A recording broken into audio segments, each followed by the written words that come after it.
Hello everyone. Today I will be talking about Dailywire's new streaming service, Bentkey. The name did perplex me until a few hours proceeded. Then I realized what it meant. Bentkey means a bent key. It's also on the logo, but it seems more like a wilting key than a fully bent one. Daily Wire is a conservative news company known for having such controversial presenters, has Ben Shapiro and Matt Walsh. Early 2021, Daily Wire announced that the company will be doing more than just politics. They were venturing into streaming. Their first movie, Run Hide Fight, was a movie that they required the streaming rights to. As the year evaporated, 2022 came and the year was promising for the company. They had worked with Bonfire Legend Studios in producing two movies, Shut In and Terror on the Prairie. Of course, down the line, they got the rights to a superhero movie called The Hyperions. They also crafted a plethora of documentaries. They also created Jeremy's Razors, a razor company free of wokeness. The razor company was announced just a few days before the big announcement. It was just March when Daily Wire's CEO, Jeremy Boring, pledged $100 million into children's programming. This was announced on a Daily Wire town hall meeting March 2022. This was not a response to the leaked meeting of a few Disney employees talking about their not so secret gay agenda, but this was something that they were working on months ahead. Their plan was to announce it after the midterm elections on November 2022, but due to Disney, they had to break the surprise months ahead of schedule. Thus, DW Kids were announced. During this town hall, they gave the news of Chilla Time, a homeschooling family of chinchillas, Doodles with Noodles, a live action show where you learn to draw that also features a puppet named Noodles that isn't so great drawing anything. Months swung by, and by the end of June, Daily Wire had another town hall meeting.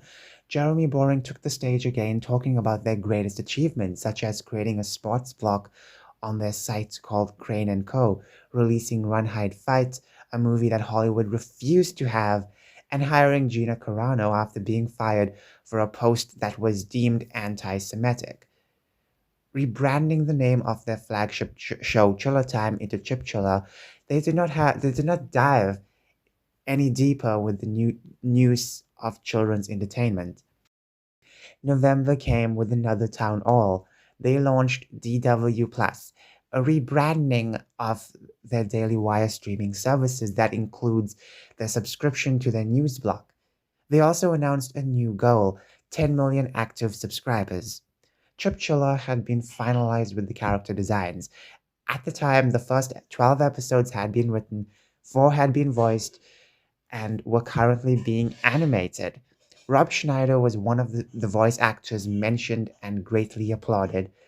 Doodles with Zoodles was rebranded as this Zoodles show. They announced a show called A Wonderful Day with Mabel McClay, a show about a lady and a dog going through an imaginative world where technology is not the main focus. They teased grand merchandise ideas such as plush toys, books, and even video games for their original shows. Jeremy Boring announced on the same day a few series for their adult audience. 2022 ended as a great year for Daily Wire. Not only were they crafting kids' content, but they have influenced the internet with one special documentary known as What is a Woman? A documentary that resulted in an online dictionary being used to search a word that became Word of the Year. 2023 came and Daily Wire had posted a few things, such as a few Jordan Peterson series and a few documentaries. They created Jeremy's Chocolates, and they recently created soaps.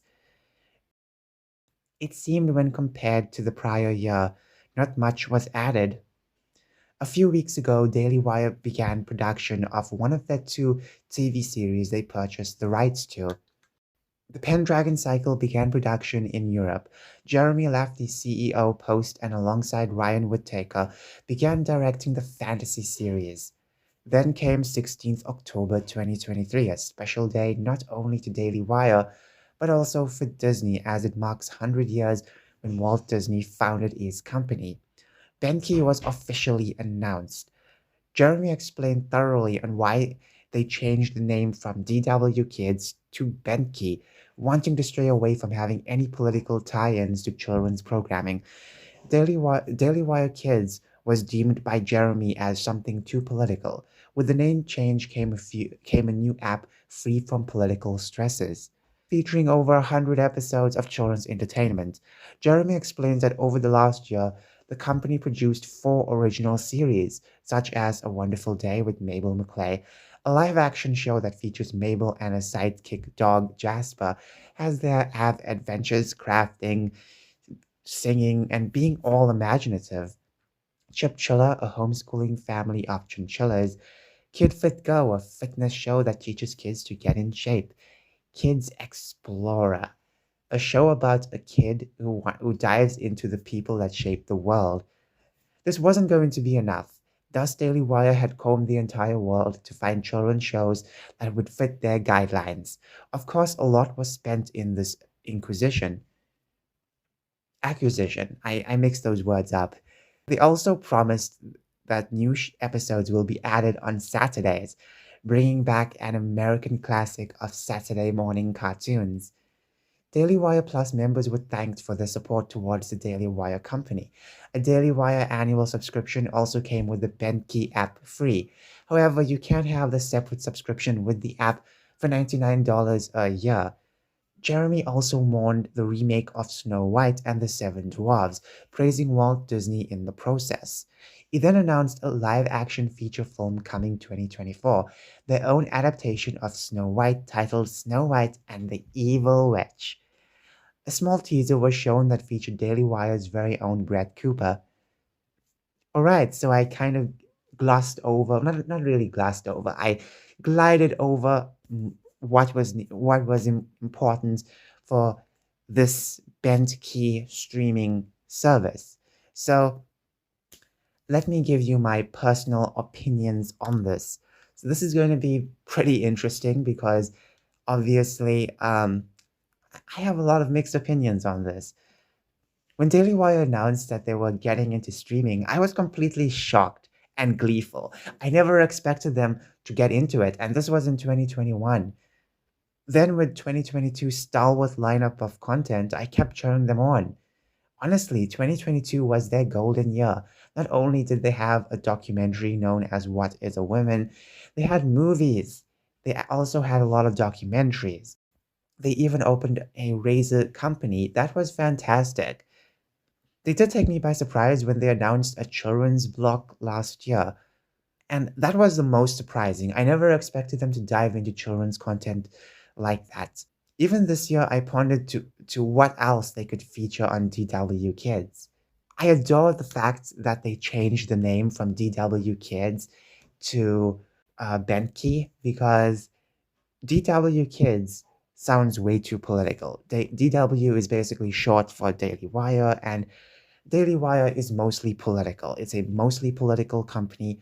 Of course, them branching out into other streaming concepts is good, but if they if they if they chain all of it together, and that chain is very strong, not like a loose string, but it's chain, a proper chain made of metal, that's going to be a problem.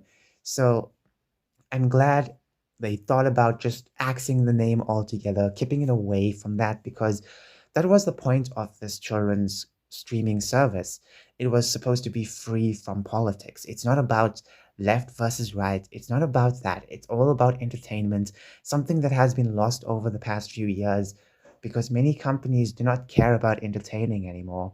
And the thing is, I never expected them to change the name. I am disappointed in the fact that so far only 4 shows were produced since last year's announcement.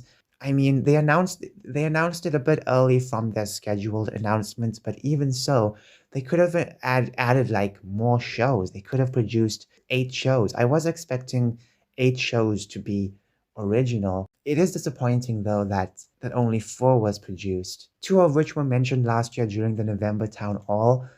And during that November town hall, they did say they had more shows in development. I'm going to assume it's the fitness and history show. I really was estimating at least eight shows. Also, where is the Zoodle show? They announced this on their first DW Kids announcement. So where is it? Some of the non-exclusive shows they added to their lineup can be found on other streaming platforms if you search thoroughly. I just wish they had enough. They had even more, not just enough. I wish they had like a plethora of more original shows that would make even more people seek out the website and justify $99 a year. I do not mind that they are making a Snow White movie. I just think they could have at least started with a different princess story, or at least if they wanted to really go with Snow White, at least have another princess movie, so have two princess movies, okay? That would have been amazing if they had one original princess movie, or they adapted something that's rarely been adapted. They could have done something like that as well. So yeah, if they wanted to really build up the Snow White stuff, okay, fine. Also, just have another princess movie in the background. It's good to have more content. I know some people will say quality over quantity, but I'm sure you can have both. I really feel disappointed in that. So far, only one movie launched and only four original shows. I think the lineup of shows they have is okay, but it's great for a lot of young children, and it does seem that they are lacking so much right now. I understand they don't have everything. They can't make millions of episodes every day. I completely understand, but the problem I have is just at least make more original content, just a bit more, and they need to have something iconic for the company so people can venture into it, because the more exclusive shows you have, the more better it is for people to subscribe to it. When it comes to having these streaming services, at least have continuously a lineup of exclusive content. That's very important. Anyways, that's basically it. Tell me your thoughts below. Do you like this idea? I think the idea is great, but the execution is very, very, I would say, slightly sliced up instead of chopped off properly. That's just how I'm going to put it. Tell me your thoughts below. Do you think this was a good concept? Do you think do you think what they have so far is great? Do you think I'm wrong? Anyways, bye.